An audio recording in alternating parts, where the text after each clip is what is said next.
నమస్కారం. నా పేరు కుండ్ర ధర్మారెడ్డి.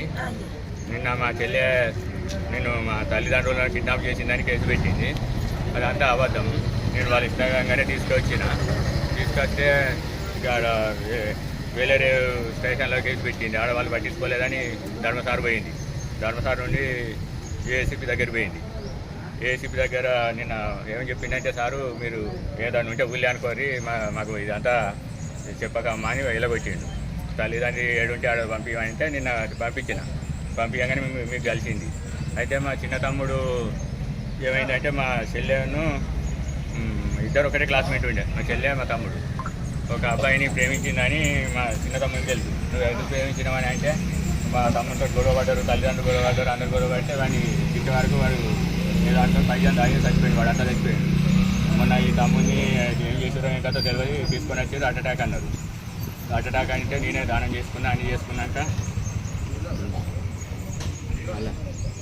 ఈ నెవస్తానని 4 రోజులు ఉంచింది. 4 రోజులు ఉంచినాక మళ్ళీ నిద్ర తీసుకుపోయి దాన్ని ఇంత గోసపుచ్చుకుంటాను.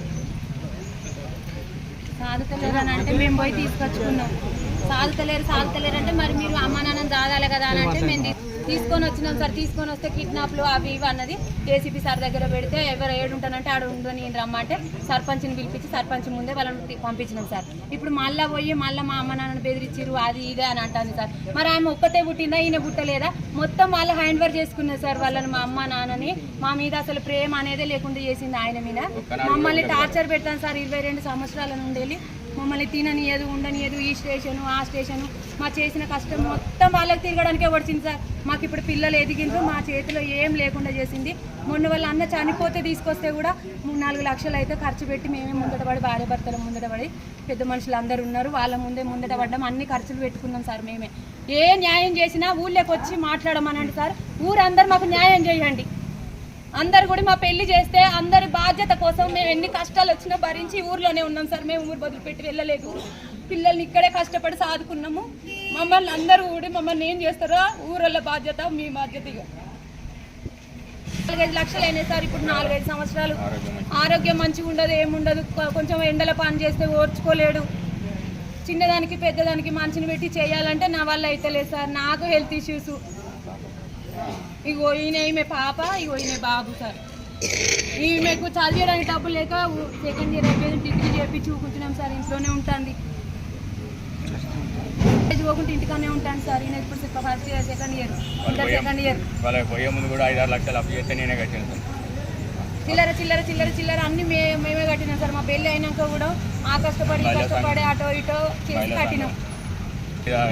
మేము భూములు చేయించుకోకుండా ఎంఆర్ఓల దగ్గరికి పోయిండని అదాని ఇదాని ఊకే కేసులు పెడితే కూడా ఊళ్ళో పెద్ద మనుషులను తీసుకొని పోతే ఎవరిని తీసుకొని పోతే వాళ్ళ మీదనే కేసు పెట్టుడు, వాళ్ళు ఎవడొస్తాడు వీడెవడొస్తాడు అని బెదిరించుడు పోలీస్ స్టేషన్ అంటే వీళ్ళు పట్టించుకోరు అంటారు. 4 మంది సర్పంచులు పోయింది సార్ మా గొడవ స్టార్ట్ అయినప్పటి నుండి. ఇప్పుడు 5వ సర్పంచ్ ఒక్కరోజు కూడా ఊళ్ళకి రాలేవాళ్ళు. ఊళ్ళకి రమ్మని పరిష్కారం చేస్తే వాళ్ళు ఎప్పుడో గొడవలో ఎప్పుడో వెళ్ళిపోయారు. ఇవాళ పెళ్లి అయింది, వీళ్ళ పెళ్లి అయింది వాళ్ళకి తెలియదు. వాళ్ళు వెనక అడగరు నెలక మేము అందరం అయినాము, ఏదో ఒక కులం పిల్లలు చూసినాం, పెళ్లి చేసినాం, అయిపోయింది. ఇక వాళ్ళు ఇటు వచ్చి లేదు, పోవు లేదు. ఇక సిఐ మారిందంటే వచ్చి కేసు పెట్టుడు. జడ్పీటీసీ రాజానైనా అసలు కేసే, మా అందరి మీద కేసే, వాళ్ళ పాలు అందరైనా కేసే. గట్లే వస్తాను పోతాన్నారు, నీకు ఏమైనా కావాలంటే చెప్పబోయి వినిపిస్తామంటే విన్నారు. మొన్న ప్రెసిడెంట్ ఇంకో తమ్ముడు చచ్చిపోయాడు. వాడు 45 ఏళ్ళు, పెళ్లి లేదు, వాడికి పెటాకులు లేవు. చచ్చిపోయి వేసుకొస్తే ఖర్చులు అది అన్ని పెట్టిండు, దానం చేసుకోవడం అయిపోయింది.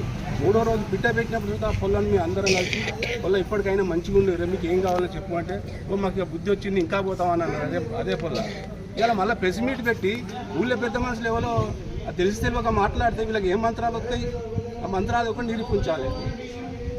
మరి వీళ్ళకి వస్తే మాకు చేస్తారు కావచ్చు, మాకు భయమే. అది జరిగిన సంగతి. ఇప్పటికైనా పిల్లల్ని రమ్మనుండ్రి, వాళ్ళకి న్యాయం ఏందో గ్రామ పెద్దలు అందరూ కలిసి న్యాయం చేయడానికి సిద్ధం. ఏదో నా ఊళ్ళకి రమ్మనండి, వాళ్ళు ప్రజలు చెప్పినట్టు నేనంట. ఎంఆర్ఓ వాళ్ళతో ఏం సంబంధం లేదు. వాళ్ళు వచ్చి ఊళ్ళో 4 ఎట్లా చెప్తే నేను అట్టింటా. ఆమె ఫస్ట్ కానించి నేను 20 సంవత్సరాలు వెళ్ళిపోయింది. ఆమె ఈ పిల్లగాడు పండుతోనే విడిచిపెట్టి కాగితాలను విడిచిపెట్టి పక్కల పోయింది.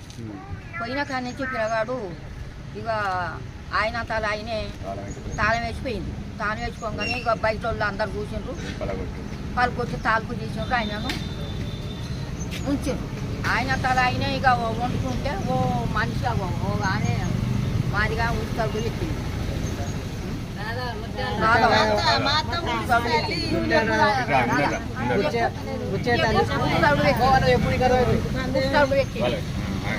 ఇక ఎవరు అయినా కానీ ఆమె ఒక్క ఇంటికి రాపోయేది, ఒక పక్కకు రాపోయేది, పాలోళ్ళ ఇంటికి రాపోయేది, పగోళ్ళ ఇంటికి రాపోయేది, పెండికి రాపోయేది, పాటాంటికి రాపోయేది.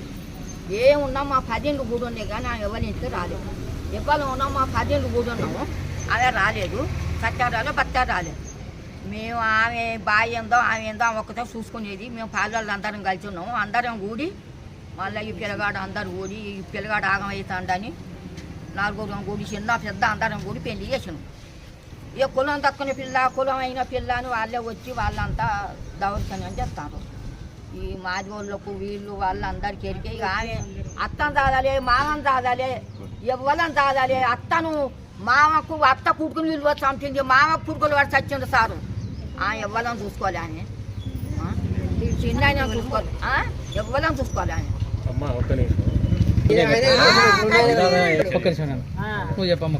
ఇడిచిపెట్టిపోతే మా అత్త చూడలేక ఊడ్చి చల్లి వండి పెట్టిపోయేది ఈ ధర్మాన్నకు. ఇది వాళ్ళ తల్లిదండ్రులు చేసిన అప్పులు సుధా ఈయన జరుపుకున్నాడు. మేము పనికి సుధా వచ్చేది ఈ ధర్మాన్నకు.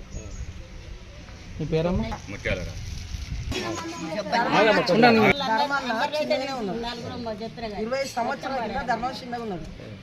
వాళ్ళ అమ్మ అనేది ఎప్పుడు టార్చర్ పెట్టి అప్పులకు అటు ఇటు కొడుకుని ఇప్పుడు ఓర్వలే. ఆ ఒక్క కొడుకు చచ్చిపోయిండు, ఆ ఒక్క కొడుకుని తీసుకున్నావు, బిడ్డను తీసుకున్నది, ఆ పట్టెలు తీసుకున్నాడు, వెళ్ళిపోయింది. ఆమె వెళ్ళిపోయినాక ఈయన ఇంట్లో తోలింది, ఇంట్లో తోలి గొల్లెం పెట్టింది. అప్పుడు పటేలు ఉండే 1,00,000 రూపాయలు, అది ఆదిరేపల్లి ఉండే 1,00,000 రూపాయలు ఉన్నాయి. అయితే ఆ బంకులకు అరే పోరిగా రా అన్నాడు. ఎందుకు పట్ల అన్నా, అరే ధర్మాన్ని ఇంట్లో పోలి గొల్లెం పెట్టిందే, నువ్వు అదేమ్మా ఆమె ఏమన్నా అంటే కావచ్చు నేను పోనన్నా. అనగానే నువ్వు తీసుకురాపో, గొల్లెం తీసుకురాపడా గొల్లెం తీసి అదే పటేల్ ఇంటికి తీసుకొచ్చిన. పటేల్ ఇంటికి తీసుకొచ్చి విపరీతంగా తిట్టినా నేను ఆమెను. ఈ కొడుకును కనలేదా, ఈ కొడుకు ఎవరికి పుట్టిండు, ఈ కొడుకుని ఇంట్లో తోలి గొల్లెం ఎందుకు పెట్టినావు అని తిట్టిన. అదే దాంతో గాలి లేకుండా పోయింది. ఇక ఆయన అవే అప్పుడు మళ్ళా ఓ కొడుకు ఇక్కడ చచ్చిపోయిండు, మందు పోసుకొని అప్పుల గురించి మందు పోసుకొని చచ్చిపోయిండు. ఈయన ఒక పెద్ద కొడుకు, ఆయన పెళ్లి చేయలే, ఆయన పిల్లని చూడలే, ఇటు అటు పాపం వండుకొని తింటాడు ఆ కొడుకు అని ఒక పిల్లని చూసారు, వాళ్ళ కులం పిల్లని చూసారు, చేసిగా ఆయన గదే కష్టం చేసుకుని బతాను. మరి 25 సంవత్సరాల కింద కొడుకు చచ్చిండా బతికిండని ఆమెకు తెలియలే. మరి ఈ భూమి ఉన్నదా పోయిందా అని తెలియలే.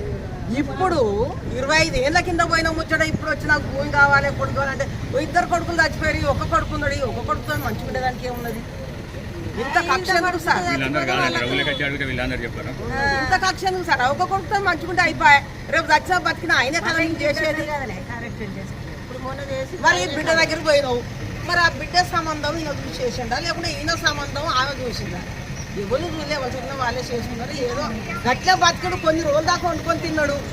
అందరూ కూడా లెక్క చేశారు సార్. మరిగా ఇప్పుడు ఈ కొడుకు మీద దౌర్యం చేసి ఈ కేసులు పెట్టాలంటే ఆమెకు ఇస్తాను ధర్మం కాదని ఏ రకంగా